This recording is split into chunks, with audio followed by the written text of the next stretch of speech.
আসসালামু আলাইকুম, ইঞ্জিনিয়ার্স পাঠশালায় তোমাদের স্বাগতম। আজকের ভিডিওতে আমি স্ট্রেংথ অফ ম্যাটেরিয়ালে যে টরশন পার্টটা আছে সেটা সেকেন্ড পার্টটা নিয়ে আলোচনা করব। এর আগের ভিডিওতে তোমরা যারা দেখোনি অবশ্যই সেই ভিডিওটা আগে দেখে আসবে, কারণ সেই ভিডিওটা যদি না দেখো তাহলে এই ভিডিওর অনেক কিছু তোমরা বুঝতে পারবে না। তো এই ভিডিওতে আমি প্রথমে শুরু করব যেই গুরুত্বপূর্ণ একটা প্রমাণ রয়েছে, সেটা হচ্ছে stress is equal to 16t divided by pi D cube, এটা সলিড শ্যাফটের জন্য। তো এই প্রমাণটা আমরা দিয়ে এই ভিডিওটা শুরু করব। এরপর আমরা কিছু ম্যাথ করব, যেই ম্যাথগুলোতে কিন্তু কিছু গুরুত্বপূর্ণ টার্ম আছে যেগুলো অবশ্যই তোমাদের জানতে হবে। তো এই প্রমাণটা যদি শুরু করি তাহলে এই প্রমাণটা শুরু হবে কি, একটি শ্যাফটকে আমরা বিবেচনা করেছি। আমি বাংলা কথাগুলো লিখছি না, এগুলো তোমরা আশা করি বুঝতে পারবে। সেটা হচ্ছে একটি শ্যাফটের প্রস্থচ্ছেদকে আমরা বিবেচনা করেছি, যেটা ডায়ামিটার হচ্ছে ডি, এখন বা রেডিয়াস হচ্ছে আর। এই যে রেডিয়াসটা এখানে দেখানো হয়েছে আর। এই শ্যাফটের কেন্দ্র হতে এক্স দূরত্বে ডিএক্স একটা ক্ষুদ্র ফালি কল্পনা করা হয়েছে। তো এটা দিয়ে আমাদের অঙ্কটা শুরু, তো মানে প্রমাণটা শুরু। তাহলে আমরা প্রথমে এই ফালিটার এরিয়া কত হবে, এখন এরিয়াটা আমরা বের করব কিভাবে। এই ফালিটা কিন্তু অনেক মোটা দেখা যাচ্ছে, এটা কিন্তু মোটা না, খুবই সরু। তুমি এটা যদি খুলো তাহলে এরকম ভাবে পাবা। এই দূরত্ব যেটা আছে সেটা হচ্ছে 2πx দূরত্বটা, কারণ এক্স দূরত্বে রয়েছে। থিকনেসটা হচ্ছে dx, তাহলে এটা একটা আয়তক্ষেত্রের মতো দেখাচ্ছে। তাহলে এরিয়াটা হবে 2πx dx। এটাই হচ্ছে আমাদের এই ক্ষুদ্র ফালির এরিয়া। এখন একটা জিনিস খেয়াল করো যে x দূরত্বে শেয়ার স্ট্রেস কত হবে। তাহলে আমরা x দূরত্বে যদি শেয়ার স্ট্রেস বের করি, এটাকে আমরা x দিলাম, এটা হচ্ছে x দূরত্বে শেয়ার স্ট্রেস। টোটাল ওই r দূরত্বে শেয়ার স্ট্রেস যদি s হয়ে থাকে divided by r into x। এটা খুব সহজ একটা ফর্মুলা, এখানের মাধ্যমে আমরা x দূরত্বে শেয়ার স্ট্রেস নির্ণয় করতে পেরেছি। তো এখান থেকে আমরা x দূরত্বে বা এই x দূরত্বে শেয়ার ফোর্স কত, শেয়ার ফোর্স এটা কিন্তু x দূরত্বে বের করছি, আমি এখানে কমা দিয়ে দিচ্ছি। শেয়ার ফোর্স কত সেটা বের করি। শেয়ার ফোর্স মানিটা হচ্ছে যে শেয়ার স্ট্রেস ইনটু এরিয়া, এখন এরিয়াটা আমরা DA দিব, কারণ এই ক্ষুদ্র ফালির এরিয়াটা হচ্ছে DA। তো এখানে যদি আমি মানগুলো বসাই, SS divided by R into X into DA 2πx dx। এখান থেকে আমরা একটু যদি মডিফাই করি তাহলে কি পাবো, SS 2π আর এখানে হচ্ছে x স্কয়ার dx। এখন একটা জিনিস বুঝতে হবে, সেটা হচ্ছে এখানে কি পরিমাণ ট্যানজেনশিয়াল ফোর্স হবে। এখন একটা জিনিস খেয়াল করো, এই শেয়ার ফোর্সটা কোথায় উৎপন্ন হচ্ছে। আমরা টরশনটা যখন এর আগের অধ্যায়ে বুঝিয়েছিলাম তখন একটা শ্যাফটের ক্ষেত্রে একটা জিনিস বুঝিয়েছিলাম যে এই শ্যাফটটা শেয়ার স্ট্রেসটা কোথায় উৎপন্ন হচ্ছে, শেয়ার স্ট্রেস কার জন্য উৎপন্ন হচ্ছে, টর্কের কারণে। এই শেয়ার ফোর্সটাই কিন্তু টর্ক হিসেবে কাজ করবে, টর্কের জন্য যে ফোর্স দরকার সেইটাই সেই ফোর্স হিসেবে কাজ করবে। কেন কাজ করবে সেটা বুঝাচ্ছি। অর্থাৎ আমি এখানে লিখতে পারি যে share force is equal two ঘূর্ণন বল, অর্থাৎ এই শ্যাফটটাকে ঘূর্ণানোর জন্য যে বল দরকার সেটাই হচ্ছে শেয়ার ফোর্সটা। কিন্তু কেন, কিভাবে হচ্ছে, শেয়ার ফোর্সের জন্য যে ফোর্সটা প্রয়োগ করা হয়েছে সেটা আমি দেখিয়েছিলাম এর আগের ভিডিওতে, যে সেটা হচ্ছে ট্যানজেনশিয়াল বরাবর বা পরিধি বরাবর আমরা প্রয়োগ করেছিলাম। তো পরিধি বরাবর যেই বলটা প্রয়োগ করেছিলাম সেটার কারণে বস্তুটা ঘুরছিল, সেই কারণে শেয়ার ফোর্স আর ঘূর্ণন বল সেম হয়ে যাবে। তাহলে আমরা ঘূর্ণন বল পেয়েছি। টর্ক ইজ ইকুয়াল টু কি পাবো, TORQ। Torque is equal two ঘূর্ণন বল ইনটু কেন্দ্র থেকে দূরত্ব। তাহলে আমরা এই যে শেয়ার ফোর্স বা আমি x দিলাম, এটা হচ্ছে মনে করো যে শেয়ার ফোর্স বা ঘূর্ণন বল যেটাই বলো না কেন, ইনটু r হবে বা x হবে, কারণ আমি x দূরত্ব বের করছি। এখান থেকে আমি কি পাই যে 2πs divided by r into x cube dx। কিভাবে পেলাম, আমি xটা দিয়ে গুণ দিলাম। এটা হচ্ছে টর্ক x দূরত্বে। এখন আমি ইন্টিগ্রেশন করে টোটাল টর্ক বের করব। টোটাল টর্ক ইন্টিগ্রেশন কি করব, 0 থেকে r, কারণ আমি 0 থেকে r পর্যন্ত ব্যাসার্ধ পর্যন্ত ইন্টিগ্রেশন করব। তাহলে 2πs divided by r into x cube dx। এখন এখানে যদি আমি ইন্টিগ্রেশন করি তাহলে পাবো 2πs r x to the power 4 divided by 4 0 to r। যারা ইন্টিগ্রেশন পারো না তাদের জন্য এটা বুঝতে কিছুটা কষ্ট হলেও এটা খুব সহজ একটা ইন্টিগ্রেশনের সূত্র আছে, সেই সূত্রটা তোমরা মাথায় রাখতে পারো। তো এখানে যদি আমি মানগুলো বসাই যে 2 পাই এস এস আর, একবার আর এর মানটা বসাবো r to the power 4 divided by 4, এখানে 0 এর মান বসালে 0ই আসবে। তো এই পুরোটা যদি তুমি ক্যালকুলেশন করো তাহলে পাবা সেটা হচ্ছে pi D cube divided by 16 s s, কারণ এখানে এস এস আছে।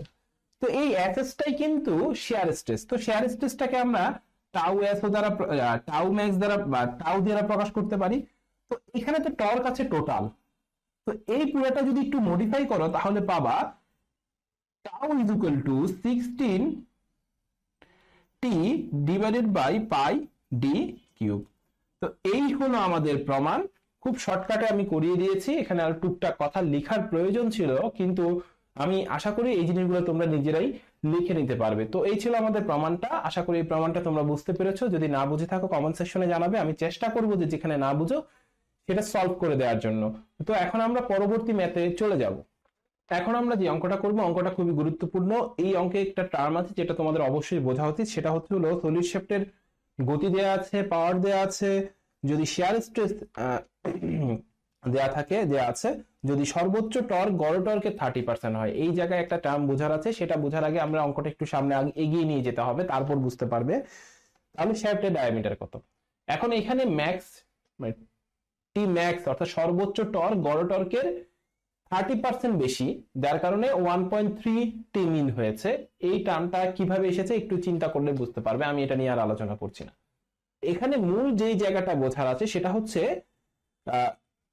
200 আরপিএম গতিতে 75 কিলো ওয়াট শক্তি সঞ্চালন করে।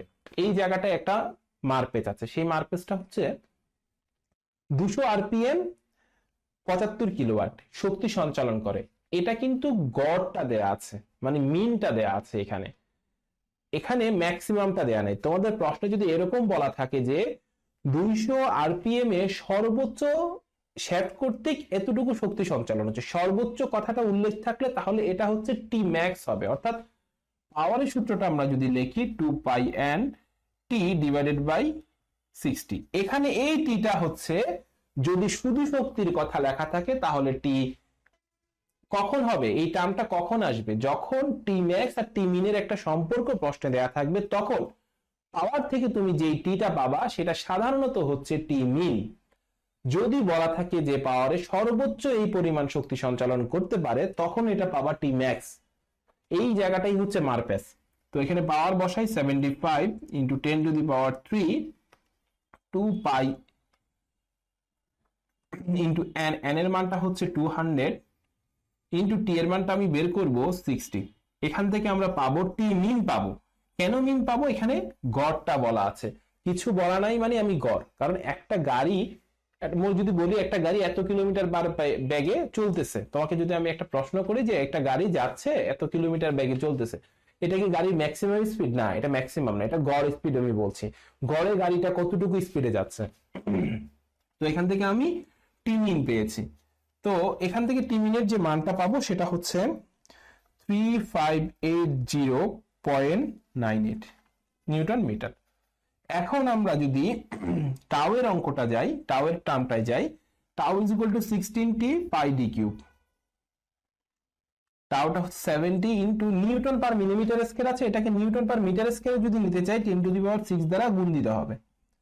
কিভাবে এসেছে তোমরা আমার ইউনিট কনভার্সনের ভিডিও দুইটা দেখলে বুঝতে পারবে। 16 ইন্টু টি এর মানটা হচ্ছে, এখন তোমরা আমি যখন সূত্রগুলো পড়েছিলাম এখানে আমরা টাউ ম্যাক্স দিয়েছিলাম, এখানে টি ম্যাক্স দিয়েছিলাম, মনে করে দেখো। তার মানে এখানে টাউ ম্যাক্স আর এখানে টি ম্যাক্স হবে। কেন টি ম্যাক্স হবে সেটাও আমি বলে দিয়েছিলাম। কেন্দ্র থেকে যত দূরে যাবে তত টি এর মান বাড়তে থাকবে। কেন্দ্র থেকে সর্বোচ্চ তুমি শ্যাফটের যে পরিধি আছে, যেই আউটার সার্কেল আছে, সেইটুকু পর্যন্ত তুমি যেতে পারবে।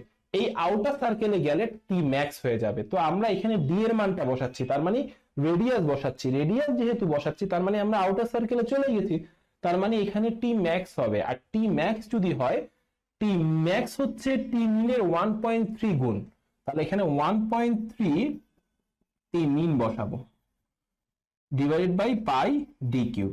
এখন টি মিনের মানটা এখানে দেয়া আছে, আমি এখান থেকে বসিয়ে নিচ্ছি 3580.98। এখান থেকে আমরা ডি এর যে মানটা পাবো সেটা হচ্ছে 0.07 মিটার বা 70 মিলিমিটার। আশা করি এই অঙ্কটা তোমরা বুঝতে পেরেছো, খুবই ইম্পর্টেন্ট এবং বোঝার একটা ম্যাথ ছিল। তো এখন আমরা পরবর্তী অঙ্কে চলে যাব। পরের যে অঙ্কটা আছে তোমরা প্রশ্নটা দেখতে পাচ্ছ, এখানে বাইরের ব্যাস এবং একটি ফাঁপা শ্যাফটের বাইরের ব্যাস ভিতরের ব্যাস দেওয়া আছে, বৃত্তাকার প্রস্থচ্ছেদের বিশিষ্ট শ্যাফটের প্রতি মিটারে কতটুকু মোচুর কোণ সেটা বের করতে বলছি। তার মানে এল এর মানটা হবে 1 মিটার, শেয়ার স্ট্রেস দেওয়া আছে, জি এর মান দেওয়া আছে। তো শেয়ার স্ট্রেস দেওয়া আছে, জি এর মান, শেয়ার স্ট্রেসের সূত্রটা কি ফাঁপা শ্যাফটের জন্য 16t max into d divided by pi d to the power 4 minus d to the power 4। তো এখানে আমি যদি মানগুলো বসাই 750। এখন তোমরা চাইলে কেউ এটাকে এমকেসে নিয়ে যেতে পারো, কিন্তু দেখো এখানে কেজি পার সেন্টিমিটার স্কেল আছে, তার মানে আমি কেজিতে রেখে একটা অঙ্ক করি, এমকেসে নিতে বেশি কিছু করা লাগবে না। কেজিটাকে 9.8 এবং সেন্টিমিটারটাকে মিটার স্কেলে নিতে হলে 10 to the power 4 দ্বারা গুণ হবে, প্রথমে 9.8 তারপর 10 to the power 4। আর আমি যদি এখানেই রাখি 16 into t max into d, এখানে আমাদের d এর মানটা হচ্ছে 15, যেহেতু সেন্টিমিটারে আমি বের করছি, সেন্টিমিটার আমার এখানে রেখেছি, আমি এখানেও সেন্টিমিটার রাখছি, তাহলে এখানে হবে 15 minus 10 to the power 4।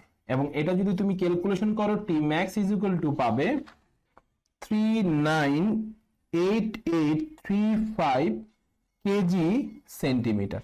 KG centimetre কিভাবে বলো, আমি সম্পূর্ণটা কেজি সেন্টিমিটার রাখলাম। এরপরে আমি এই টি ম্যাক্সটা পেয়ে গেছি, এখন আমি এখান থেকে থিটার মানটা আমি বের করতে পারবো 584। থিটার সূত্রটা আমরা কি জানি, 584 t l g d to the power 4 minus d to the power 4। T এর যে মানটা আছে সেটা হচ্ছে 398835 ইন্টু এল এর যে মানটা আছে সেটা হচ্ছে 1 মিটার, প্রতি মিটারে বলেছে, তার মানে 100 সেন্টিমিটার। জি এর যে মানটা আছে সেটা হচ্ছে 0.8 into 10 to the power 6 KG per centimetre, সব কেজি সেন্টিমিটার আছে, সেই জন্য আমি কিছু চেঞ্জ করতেছি না। 15 to the power 4 minus 10 to the power 4, এবং এখান থেকে ক্যালকুলেশন করলে তোমরা পাবা 0.716 ডিগ্রি, এবং আমরা আমাদের কাঙ্ক্ষিত আনসারে পৌঁছে গেছি। আশা করি এই সিম্পল অঙ্কটা তোমরা বুঝতে পেরেছো। যদি বুঝে থাকো, এখন আমরা পরবর্তী অঙ্কে চলে যাব। এখন আমি যে অঙ্কটা করব তোমরা দেখতে পাচ্ছ, এটা স্ট্রেইন এনার্জির অঙ্ক। স্ট্রেইন এনার্জিটা খুব কঠিন কিছু না, যা সূত্রটা বসালে অঙ্কটা হবে, কিন্তু এটা আসার মতো, তোমরা অবশ্যই প্র্যাকটিস করবে। তো স্ট্রেইন এনার্জি বের করতে বলেছে আমাদেরকে, অনেকগুলো ডাটা দিয়ে দিয়েছে, ডায়া দেয়া আছে, লেন্থ দেয়া আছে, স্ট্রেস দেয়া আছে। আমরা স্ট্রেইন এনার্জি সূত্রটা জানি যে শেয়ার স্ট্রেস স্কোয়ার ইন্টু ভিটা হচ্ছে হলো ভলিউম, যে শ্যাফটটাতে শ্যাফটের volume divide by 4g।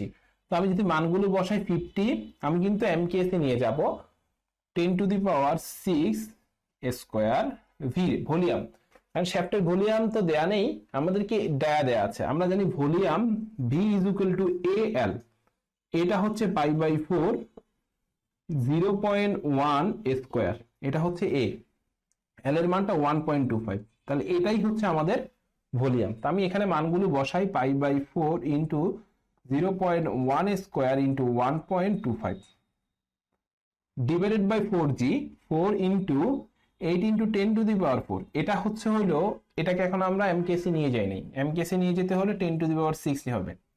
Calculation করে পাবা 76.67 নিউটন মিটার, বা আমরা এটাকে জুলও বলতে পারি। আমাদের আনসারটা এখানেই শেষ, খুবই সহজ ছিল অঙ্কটা। তো এখন আমরা পরবর্তী অঙ্কটায় চলে যাব। পরবর্তী অঙ্ক দুইটাই কিন্তু খুবই গুরুত্বপূর্ণ এবং খুবই একটু কঠিন রয়েছে, তো একটু মনোযোগ সহকারে ভিডিওটা দেখবে। এখন যে অঙ্কটা করব, অঙ্কটা একটু বোঝার, এখানে ডাটা একদমই নাই। সেটা হচ্ছে 20 সেন্টিমিটার ব্যাসের একটি সলিড শ্যাফটের পরিবর্তে একটি ফাঁপা শ্যাফট লাগাতে হবে। অর্থাৎ একটা শ্যাফট, একটা মেশিনে একটা সলিড শ্যাফট রয়েছে, সেখানে একটা ফাঁপা শ্যাফট লাগাতে হবে, যার ভিতরে ও বাইরের ব্যাসের অনুপাত দেওয়া আছে। উভয় শ্যাফটের শিয়ার পীড়নের সমান হলে, উভয় শ্যাফটের জন্য শিয়ার পীড়ন সমান হবে, ফাঁপা শ্যাফটের ভিতরে ও বাইরের ব্যাস নির্ণয় করো। তো প্রথমে এখানে সলিড শ্যাফটের ডায়ামিটার দেওয়া আছে, ফাঁপা শ্যাফটের ডায়ামিটারে যে অনুপাত আছে সেটা হচ্ছে 1:2, যেখান থেকে আমরা পাই বাইরের ব্যাস 2 ইন্টু ভিতরের ব্যাস। তো এখানে প্রথমে একটা জিনিস বুঝতে হবে, দুইটার জন্য পাওয়ার সেম থাকবে। কেন সেম হবে পাওয়ার? কারণটা আমরা শ্যাফট যদি চেঞ্জ করি, ওখানে মেশিনের পাওয়ার তো চেঞ্জ হয়নি, মেশিনের পাওয়ার মানে ওই শ্যাফট দিয়ে যে পাওয়ার যাচ্ছিল সেই পাওয়ারটা কিন্তু একই রয়ে গেছে। তো আমরা পাওয়ারের সূত্র জানি 2πn ts divide by 60। 2πn t একটা হচ্ছে হলো সলিড শ্যাফটের জন্য, একটা হলো শ্যাফটের জন্য 60। এখানে আরেকটা জিনিস খেয়াল করো, অবশ্যই আরপিএম সেম। আমি শ্যাফট চেঞ্জ করছি, মেশিন চেঞ্জ করছি না, মেশিনের আরপিএম পাওয়ার তো আগের মতোই থাকবে, তাহলে এটাও সেম। এখান থেকে আমরা পাবো ts is equal two th, অর্থাৎ সলিড শ্যাফটে যে পরিমাণ টর্ক পড়তেছিল সেটা হলো শ্যাফটেও একই পরিমাণ টর্ক পড়বে। তো এই ইকুয়েশনের পরে আমরা এখানে চলে আসবো, এখানে আমাদেরকে বলেছে শিয়ার স্ট্রেসও সমান। তো শিয়ার স্ট্রেস আমরা কি জানি যে solid shaft is equal two হলো শ্যাফট, এভাবে আমরা বসাতে পারি। তো সলিড শ্যাফটের জন্য আমরা জানি 16t divided by pi ds cube, এখানে ds হবে। আর হলো শ্যাফটের জন্য আমরা জানি 16t d pi d to the power 4 minus d to the power 4। এখন আমরা শুধু মান বসাতে থাকবো, 16 কাটা, পাই কাটা, t কাটা, কারণ সেম টি এসেছিল, একটা হচ্ছে সলিড শ্যাফটের, একটা হলো শ্যাফটের, দুইটা সেম এসেছিল। এরপর আমরা কি বসাবো, 1 ডিভাইড বাই, এখানে আমি 20 বসাচ্ছি, তাহলে আমাদের আনসারটাও সেন্টিমিটারে আসবে। এখন এখানে d আছে, d এর জায়গায় আমি 2d বসালাম, নিচেও d আছে, এই পাই তো কাটা, 2d4 মাইনাস d4, এই পুরাটাতে শুধু d আননোন। ক্যালকুলেশন করে দেখবা d এর মানটা আসে 10.22 সেন্টিমিটার, যেহেতু আমি সেন্টিমিটারে মানটা বসেছি। বড় হাতের d আসবে 20.44 সেন্টিমিটার। তাহলে আমরা আমাদের প্রথম আনসারটা পেয়ে গেলাম যে ভিতরের এবং বাইরের ব্যাস নির্ণয় করো। এখন আমাদেরকে বলেছে ওজনের তারতম্য। একটা জিনিস খেয়াল রাখবা, শতকরা কত ওজন হ্রাস পেয়েছে সেটা সূত্র আমি দেখিয়েছিলাম, কিন্তু ওজনের তারতম্যটা আমি বলিনি। ওজনের তারতম্যের জন্য আমরা সলিড আর হলো শ্যাফটের যেই ওজন আছে সেটার রেশিওটা করি, তাহলে বুঝতে পারবো। তাহলে এখানে আসবে mg, এখানে আসবে mg, একটা আসবে সলিড, একটা আসবে হলো, জি কাটা যেহেতু একই, ভি রো সেম যেহেতু একই ম্যাটেরিয়ালের শেপ ছিল। এন্ড ভিএস এর মানে হচ্ছে as into l, ah into l, l কাটা, কারণ একই মাপের শেপ লাগবে, একটা শেপ যদি তুমি রিপ্লেস করো অবশ্যই সেম মাপের হতে হবে। তো এখানে a এর মানটা হচ্ছে π/4 d স্কয়ার, যেটা হচ্ছে 20 স্কয়ার, আর নিচে হচ্ছে π/4 20 পয়েন্ট, আমাদের যেটা বের হয়েছিল 44 স্কয়ার মাইনাস 10.22 স্কয়ার, এবং এটা ক্যালকুলেশন করলে তুমি পাবা 1:0.78। তার মানে এই যে আমরা হলো শ্যাফটের জায়গায় যদি সলিড শ্যাফটের জায়গায় যদি হলো শ্যাফট লাগাই, তাহলে ওজন 0.78 এ চলে আসবে, মানে আদি ওজনের 0.78 গুণে চলে আসবে। আমাদের আনসারটা এখানেও দিতে পারি আমরা। তো আশা করি এই অঙ্কটাও তোমরা বুঝতে পেরেছো। এরপর আমরা শেষ আরেকটি অঙ্ক করলে মোটামুটি টর্শনের ম্যাক্সিমামটা আমাদের কভার হয়ে যাবে। এখন আমি যে অঙ্কটা করব সেই অঙ্কটা কিছুটা ব্যতিক্রম ধর্মী একটা অঙ্ক। এখানে একটা ফিগার আছে, অর্থাৎ আমরা এতক্ষণ যেটা করেছি একটা শ্যাফটের মধ্যে উপরে একটাই টর্ক দিয়েছিলাম, কিন্তু একটা শ্যাফটের বিভিন্ন পজিশনে যদি একাধিক টর্ক থাকে তখন অঙ্কটা কিভাবে করব। এর আগের অধ্যায়ে আমরা এরকম একটা শ্যাফটের মধ্যে একাধিক ফোর্সের অঙ্ক করেছিলাম, তখন আমরা একটা লোড ডায়াগ্রাম এঁকেছিলাম, সেখান থেকে দেখেছিলাম যে কোন সেকশনে কতটুকু লোড পড়ে, সেখান থেকে ইলগনেশন করেছিলাম, যে আগের অধ্যায় রয়েছে, তোমরা সেই ভিডিওটা দেখতে পারো। সেই একই কনসেপ্ট কিন্তু আমরা এখানেও ব্যবহার করতে পারি।